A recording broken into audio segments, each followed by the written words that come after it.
Hello, I'm Dr. Gregory Lagana, a chiropractic physician specializing in the treatment of low back pain for over 25 years.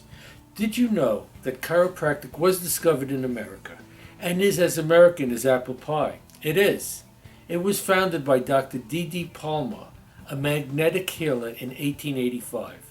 He accidentally discovered that when a spinal bone is out of place, it can short circuit the nervous system, causing ill health, with or without pain. He also discovered gentle, non-force ways to naturally take pressure off these involved nerves, resulting in relieving pain and restoring normal health and function.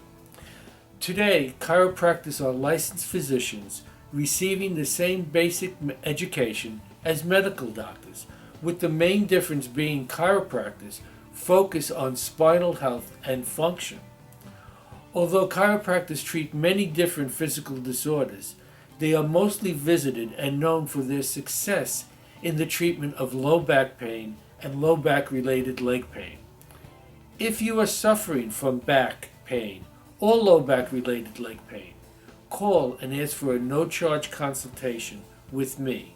Relief may be closer than you think.